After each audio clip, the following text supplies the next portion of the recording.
we might get Godzilla's flashback at this point. We may get your flashback in 2 chapters. We may even get mine. Alright.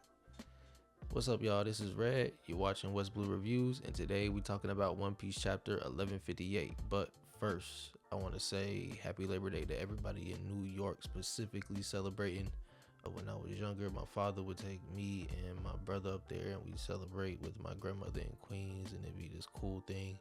A bunch of family, friends, music, food, drinks, just the overall good vibe, and just something to always look forward to when I was younger. It's nothing like being in New York for me. It's been a while. I think I got a visit coming up soon with my father. I think we'll be back. So it'll be good to see it again after so much time. And yeah, I just wanted to say shout out to everybody out there in New York celebrating. Hope y'all good. Hope y'all warm. And yeah, let's get into this video. We start things off with Yamato. She's still making her way through Wano. She's leaving the shrine for the warrior of justice, Kozuki Moria. A lot of people think this has something to do with Gecko Moria, possibly. Knowing Oda, who knows? Maybe one of his ancestors that we'll get a flashback for during this whole Elbaf arc with the way Oda's been going. Who really knows? But that's the gist of it.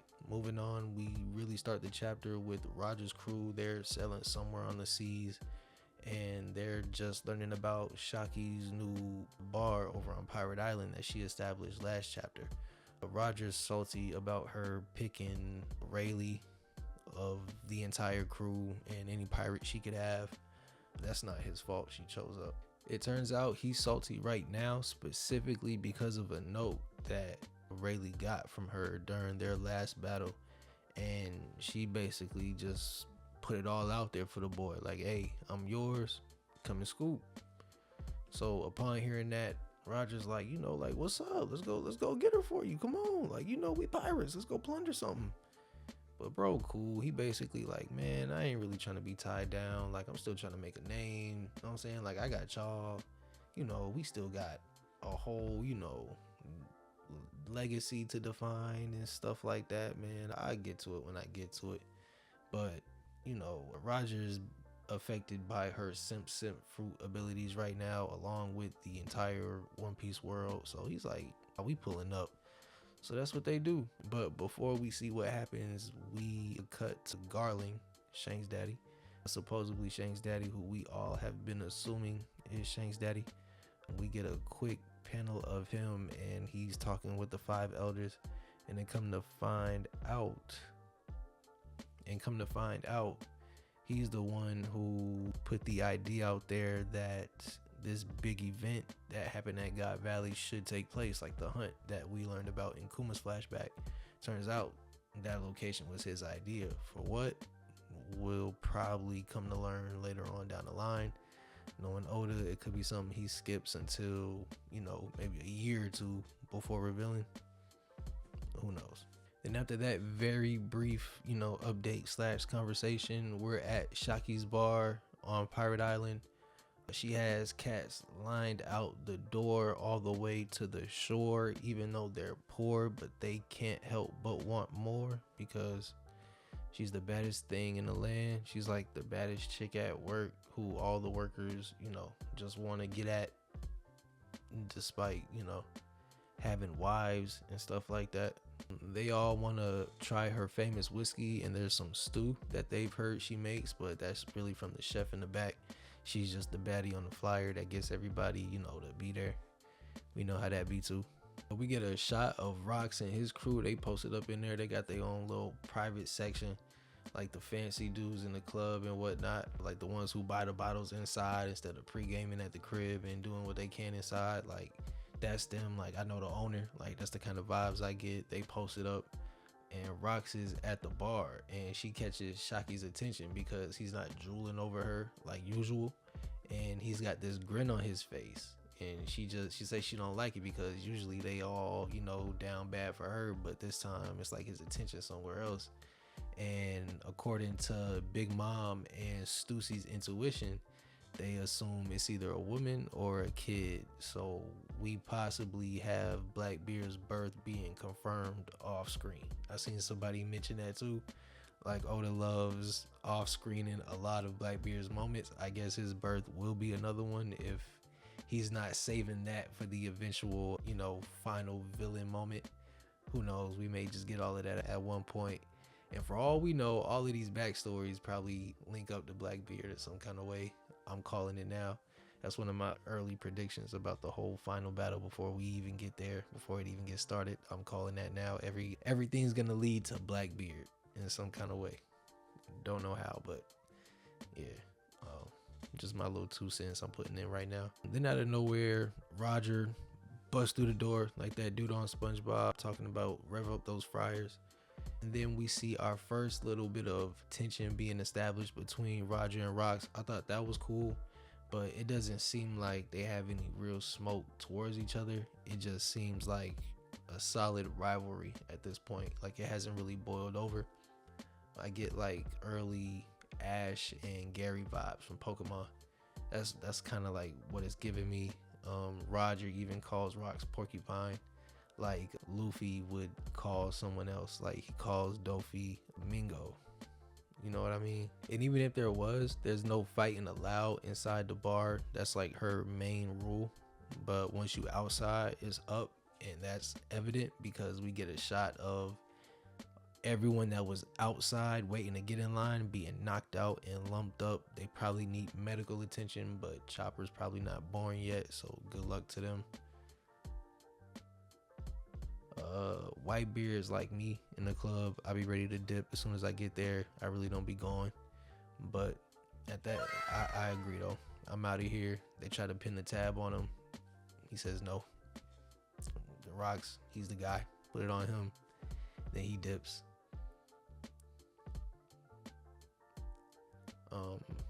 Shaki starts asking about Rayleigh, where he at.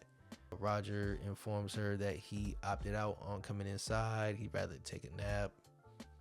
Real nigga shit. I'm not mad at it. Just doing whatever he can to be low. He don't want too much attention. I get like real Zoro vibes. Like that's something Zoro will probably do later on down the line if he hasn't already. I think he's already had a couple moments like that. So yeah, it'll be cool to see who he ends up picking later down the line. Like who do y'all see Zoro with? Let me know. And then Roger gets pressed by Gloriosa in like this kind of fashion similar to Chowder and Panini from the old cartoon back in the day, because he's not feeling her at all. You can tell by his face, something straight out of Chowder if you ask me. But Shaki swerves and curves him right then and there. Like, not my type. I wouldn't do it. And it's just like, but hey, it happens. It happens to the best of them, including Superman, including Gold Roger. It can happen to you. Don't be surprised. It's all about the next fight, though. You'll be all right. And then Shaki faints. Everyone starts panicking, and that's the last we see her, because now we're focused once again on the dilemma between King Harald and Rocks, and it's at its boiling point. I didn't think he'd actually consider it, but Harald is actually taking on the government's request of taking out Rocks on behalf of making Elbaf an established government island.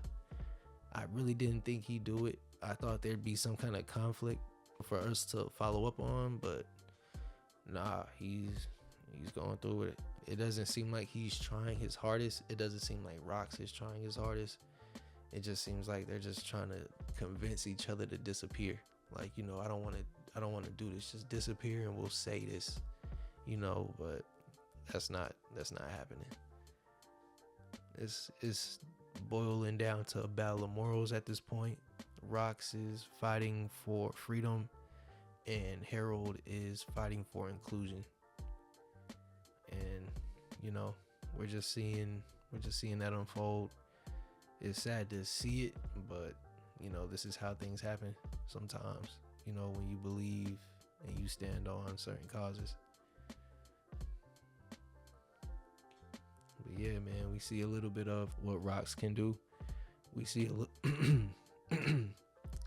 We see a little bit of what Harold was capable of. I hope we get more.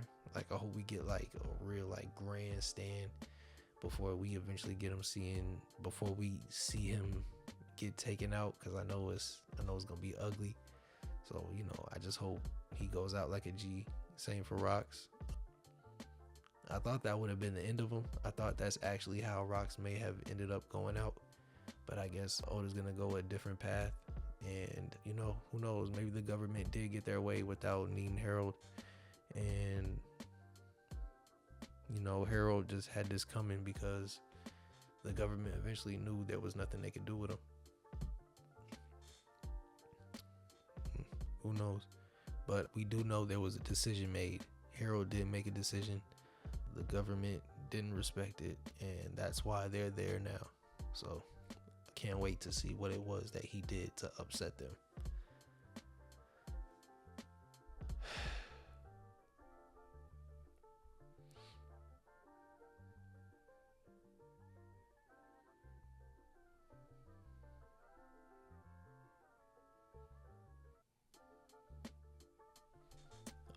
To wrap the chapter up, we see Kid Loki. He's reading a newspaper and he's trying to stay up to date on Rox's whole situation, probably looking for his last move or, trying to put together what his next move could be.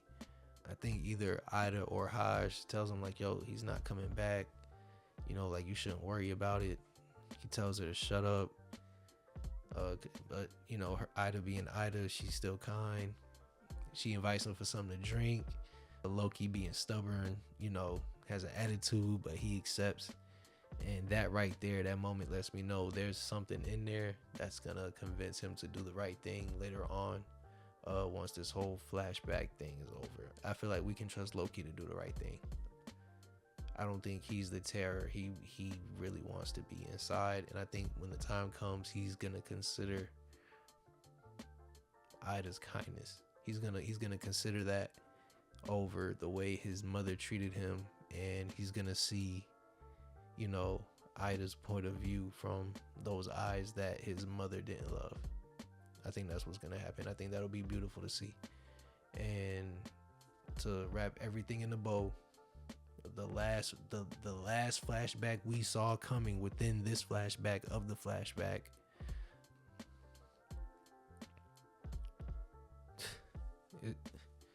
Shanks and Shamrock, along with their mother. More, man.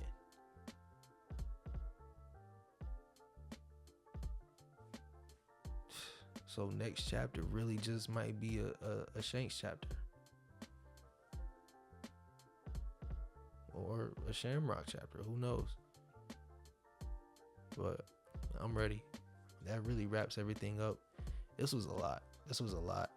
I'm not as animated as I want to be about this one. I'm just tired. I just came back from like a 5-hour drive straight to the camera because I wanted to put this out for Labor Day before it got too late. I just got to jump on the edit right now. I'm going to have it out today. I want to wish everybody safe travels if they on the road. If you're not, I hope you active. If you just chilling, I hope you got a good movie on. I've been in the gym, been trying to stay consistent. I'm going to keep staying consistent. Figure out some kind of way to display my results up here if I ever feel like it. Yeah, man, I'm tired. I'm going to get this edited. I'm going to get it out. Y'all be cool. Until the next one. Peace.